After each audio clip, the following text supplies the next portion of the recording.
Hello. आज हम history पढ़ेंगे, मतलब इतिहास। इतिहास मोस्टली लोगों को बहुत टफ लगता है, बोरिंग लगता है। टफ तो क्या, बोरिंग बहुत ज़्यादा लगता है। तो आज हम हिस्ट्री पढ़ेंगे और हिस्ट्री का शुरुआत करेंगे। ठीक है, हिस्ट्री, इतिहास। एक्चुअली ये हिंदी मीडियम वालों के लिए ज़्यादा इम्पोर्टेंट रहेगी क्लास, क्योंकि मैं हिंदी लैंग्वेज में पढ़ाऊंगी। तो लेट्स बिगिन। इतिहास के बारे में हम पढ़ते हैं। ठीक है, ये जो इतिहास वर्ड है ये अपना कितने चीजों से मिलकर बना है वो देखो। इतिहास में क्या होता है, इति ये आता है ह, और यहाँ आ गया अपना आस। ठीक है, इस इतिहास एक शब्द को हम 3 भागों में बांट सकते हैं। ठीक है, अब देखो इतिहास में इति का मतलब क्या होता है। इति का मतलब होता है इस प्रकार। इति मतलब इस प्रकार। ठीक है, ह का मतलब होता है निश्चय ही या वास्तव में। ठीक है, और जो आस होता है, आस का मतलब होता है किसी घटना का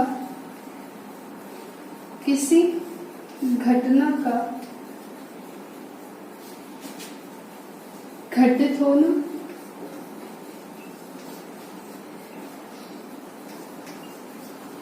या घटना कह सकते हैं। ठीक है, इतिहास एक शब्द को हमने 3 भागों में बांट दिया।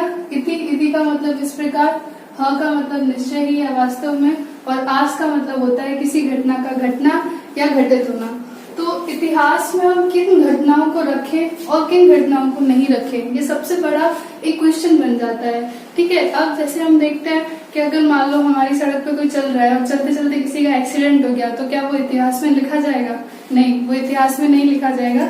इतिहास में हम किन चीजों को रखते हैं और किन चीजों को नहीं रखते आगे हम पढ़ेंगे। जैसे अभी कोरोना है, कोरोना को लिखेंगे क्योंकि उसने पूरे मानव जीवन पे बहुत प्रभाव डाला है। ठीक है, तो अब एक हम इतिहास शब्द की अगर हमसे कोई पूछे कि इतिहास को परिभाषित करो, तो इतिहास की परिभाषा कैसे देंगे वो देखते हैं। तो इतिहास की जो हम परिभाषा लिखेंगे वो क्या होगा कि अतीत की घटनाओं का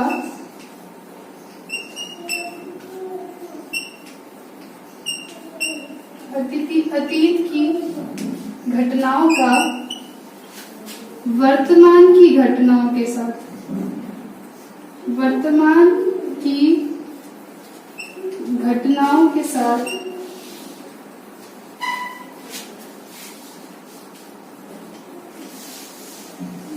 क्रमबद्ध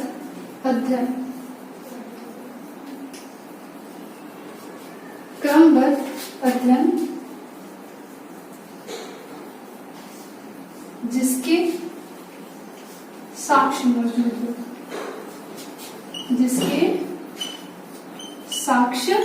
मौजूद हो। ठीक है, अगर हमको कोई कह दे कि तुम इतिहास को परिभाषित करोगे, कि इतिहास की एक वेल डिफाइंड एक डेफिनेशन या एक परिभाषा बोलो, तो उसमें हम क्या बोल सकते हैं कि अतीत की घटनाओं का वर्तमान की घटनाओं के साथ क्रमबद्ध अध्ययन क्या कहलाता है, इतिहास कहलाता है। और सबसे जरूरी बात कि उसके क्या साक्ष्य मौजूद होने चाहिए, क्या साक्ष्य मौजूद होने चाहिए। ठीक है, अब आगे बढ़ते हैं। इतिहास के हमने एक पता किया कि इतिहास शब्द में हम बांटते हैं तो उसका अलग अलग क्या अर्थ निकलता है, और देखिए हमने उसकी एक परिभाषा कि इतिहास को हम किस तरह परिभाषित कर सकते हैं। अब हम देखते हैं कि इतिहास में हम किन घटनाओं को रखते हैं और किन घटनाओं को नहीं रखते। एक्चुअली में इतिहास में किन किन चीजों को रखा जाता है, तो इसके सबसे महत्वपूर्ण 4 बिंदु होते हैं जिनको हम देखते हैं कि हमको इसमें इन घटनाओं को इतिहास में रखना है या नहीं रखना। तो सबसे पहली बात आती है कि उसका मानव जीवन पे प्रभाव पड़ना चाहिए। तो इतिहास में किन घटनाओं को रखा जाता है? मानव जीवन को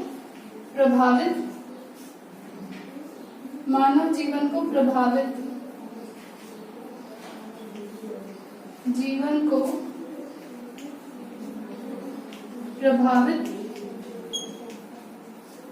करने वाली घटनाएं।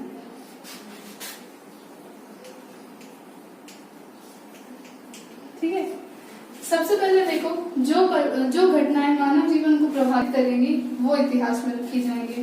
दूसरे नंबर पर हम लिखते हैं जो भौगोलिक जीवन को प्रभावित करती है। भौगोलिक जीवन को प्रभावित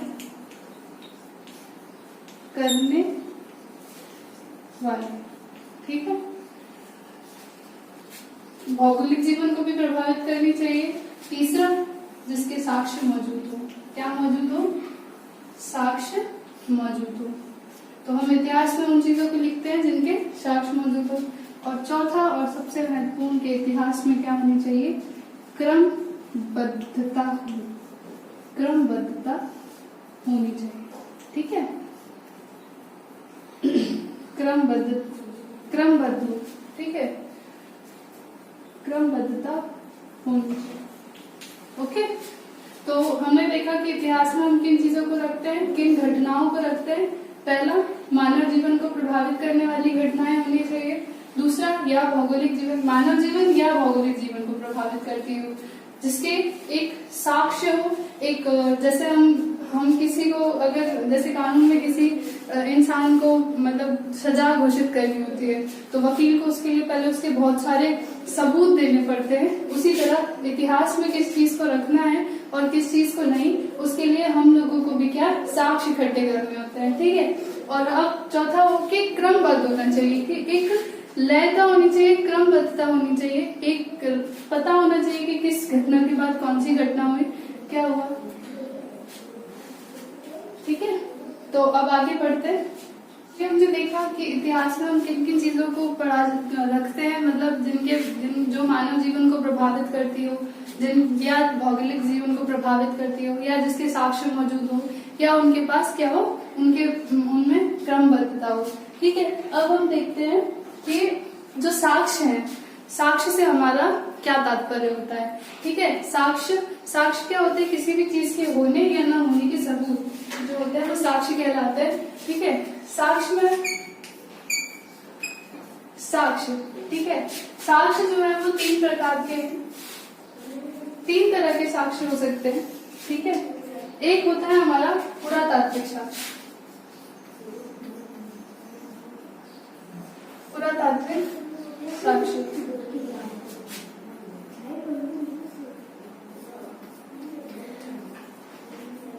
एक होता है पुरातात्विक साक्ष्य, एक होता है साहित्यिक साक्ष्य।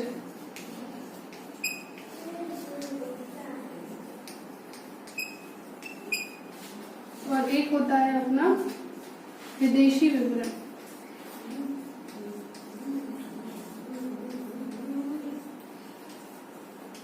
ठीक है, साक्ष्य तीन तरह के होते हैं। एक होता है पुरातात्विक साक्ष्य, एक होता है साहित्यिक साक्ष्य और एक होता है विदेशी विवरण।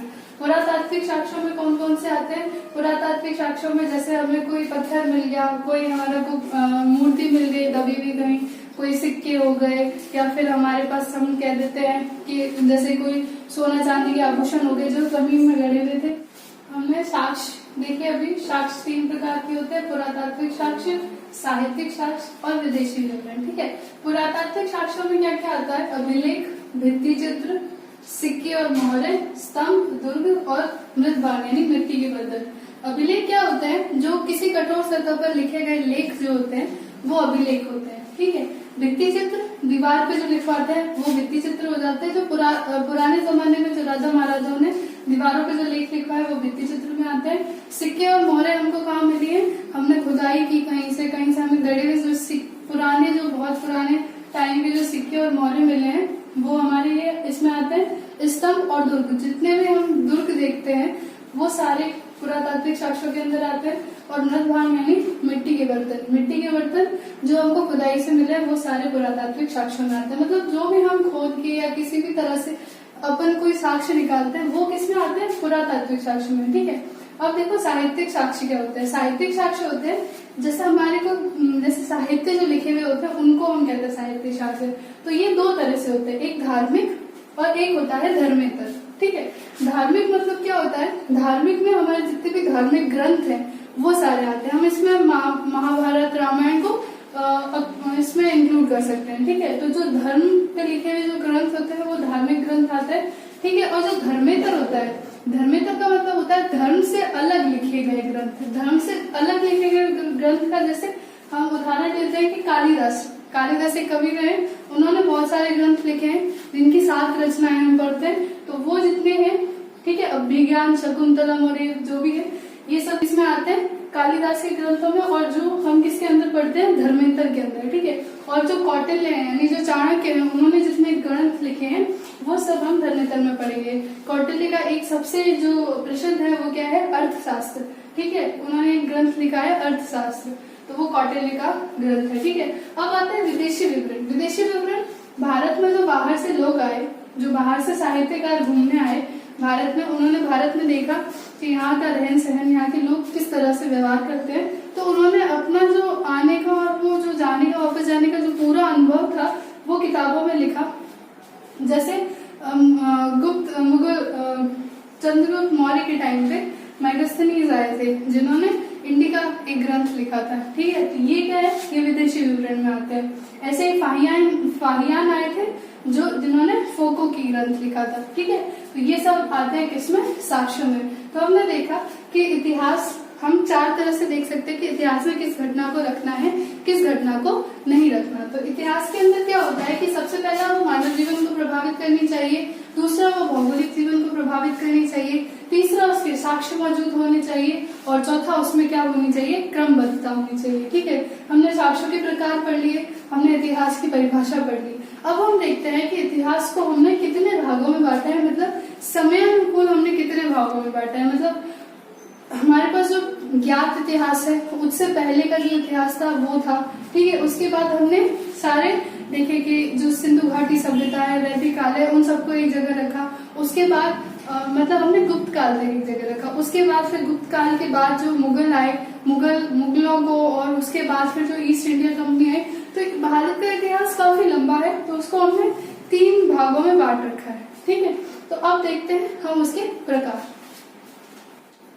तो आइए हम इतिहास के भागों को देखते हैं कि हमने इतिहास को कितने भागों में बांटा है। तो सबसे पहले हम उसको देखते हैं कि देखो, एक है प्रागैतिक इतिहास, आद्य इतिहास और ऐतिहासिक, ठीक है। तो जो प्रागैतिक इतिहास होता है वो सबसे प्राचीनतम होता है, ठीक है। हम अगर प्राचीन से भी प्राचीन देखें, प्राचीनतम में देखें, तो वो हम प्रागैतिक इतिहास में पढ़ते हैं, ठीक है।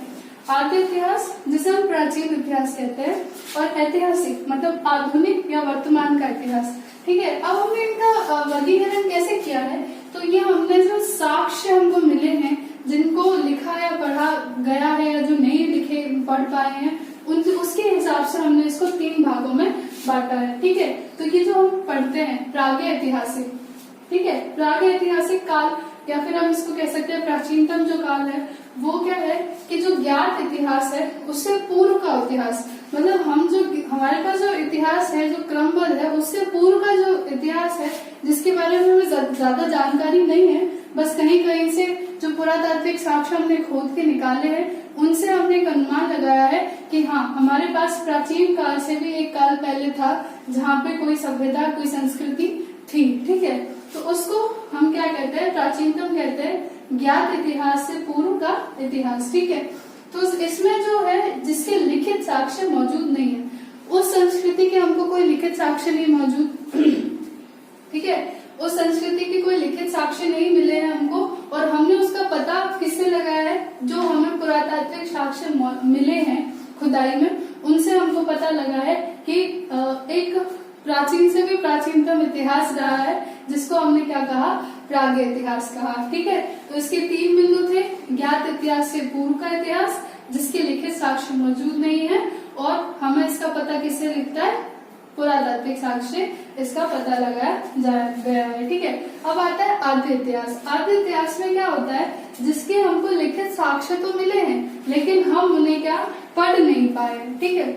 आद्य इतिहास प्राचीन हम बोल सकते हैं इस इतिहास को, ठीक है। तो जिसके लिखित साक्ष्य मौजूद हैं लेकिन हम उन्हें पढ़ नहीं पाए हैं, वो उस भाषा में लिखे गए हैं जो अब तक मनुष्य द्वारा पढ़ी नहीं गई है, ठीक है।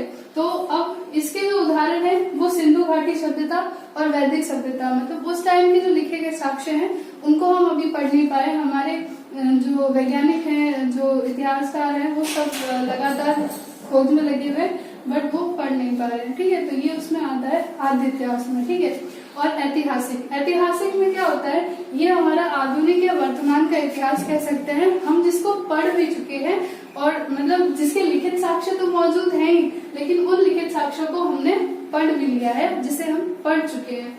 तो लिखित व पढ़ित साक्ष्य हैं। ठीक है, मतलब उनको पढ़ भी चुके हैं। तो ये है हमारे इतिहास के 3 भाग, प्रागैतिहास, आद्य इतिहास और ऐतिहासिक। ठीक है, अब हम जो है वो प्राग इतिहास काल को, इस प्रागैतिहासिक काल को हम पढ़ेंगे विस्तार से कि इसमें हमने क्या खोजा है और इससे हमको किस संस्कृति या सभ्यता के बारे में पता चलता है। अभी हमने इतिहास के भागों में देखा प्रागैतिहास को, तो अब प्रागैतिहास के बारे में थोड़ा विस्तार से पढ़ते हैं। प्रागैतिहास मतलब प्राचीनतम जो होता है वो, इसे हम कहते हैं प्रागैतिहासिक काल। ठीक है, तो यहाँ पे हमने ये चीज पढ़ी थी कि ज्ञात इतिहास से पूर्व का इतिहास क्या प्रागैतिहास कहलाता है, और इसको उद्घाटित करने वाले थे, उनका नाम था डॉक्टर प्राइमरोज। ये इम्पोर्टेंट लाइन है इसमें, ये डॉक्टर प्राइमरोज ने इसको उद्घाटित किया था। ठीक है, तो प्रागैतिहास को उद्घाटित किया किसने, डॉक्टर प्राइमरोज ने। ठीक है, तो साक्ष्य जो है वो कौन, अब देखो एक इम्पोर्टेंट जो थी वो साक्ष्य मिला था हमको एक। ठीक है, वो साक्ष्य क्या था, कर्नाटक जो है उसके रायचूर में, ठीक है, लिंक सुगर नामक एक जगह है जहां से हमको खुदाई में पाषाणकालीन औजार मिले थे। ठीक है, पाषाणकालीन औजार में क्या थे, फलक, छुरे और खुरचनी। ठीक है, जो किससे निर्मित थे, पत्थर से निर्मित थे। तो यहाँ से पता चला कि कोई पाषाण काल, कोई युग भी था, पाषाणकालीन युग। ठीक है, सबसे पहले साक्ष्य थे कर्नाटक के रायचूर के लिंक शुगर में हमको पाषाणकालीन औजार मिले। ठीक है, तो अब हम देखते हैं कि पाषाण काल क्या होता है। ठीक है, पाषाण काल मतलब, पाषाण काल क्या होता है, पत्थरों का युग, ऐसा युग जिसमें मानव जो है वो पत्थरों का उपयोग करता है। इसे हम पत्थर की संस्कृति भी कहते हैं। ठीक है, पाषाण संस्कृति भी इसका नाम है, एक इस नाम से भी जानते हैं हम इसको। तो पाषाण काल को हमने भी, मतलब अब इसमें भी क्या है कि जैसे जैसे समय गुजरता है वैसे वैसे इंसान के मस्तिष्क का विकास होता है और वो अपने रहने और जीवन यापन करने के तरीकों में सुधार करता है। ठीक है, तो मनुष्य ने किस तरह से अपनी जिंदगी में सुधार किए हैं, ठीक है, उन्होंने अपनी जीवन जीने की शैली में किस तरह से परिवर्तन किए हैं, वो हम इस पत्थरों के युग यानी पाषाण काल के इन 3 भागों में पढ़ते हैं। ठीक है, जो पहला है वो पूरा पाषाण काल है। ठीक है, बीच का मध्य पाषाण और इसमें नव पाषाण काल। इन 3 कालों के अंदर हम देखते हैं कि जो प्राचीनतम मानव था, जो आदि मानव था, जिसे हम प्राचीनतम मानव या आदि मानव कहते हैं, उसने कैसे अपनी बुद्धि और संसाधन प्राप्ति के लिए जो अपने आसपास की वस्तुओं को किस तरह संसाधन के रूप में उपयोग लिया। ठीक है, एक पुरा पाषाण काल, मध्य पाषाण काल और नव पाषाण काल। ठीक है, अब ये वीडियो यहीं पे खत्म होता है। इसका नेक्स्ट पार्ट मैं आगे आने वाले दिनों में लेके आऊंगी, जिसमें हम आगे पाषाण काल के ये जो 3 काल हैं इनको पढ़ेंगे और आगे आद्य इतिहास के बारे में पढ़ेंगे। ठीक है, keep touch with these videos and मेरे को लगता है कि ये आपके लिए और मोस्टली जो प्रतियोगी परीक्षाओं की तैयारी करने वाले स्टूडेंट्स हैं उनके लिए काफी यूजफुल रहेंगे। ठीक है, आई होप कि आपको ये चीजें पसंद आई होंगी। तो please like, share and subscribe. Thank you so much.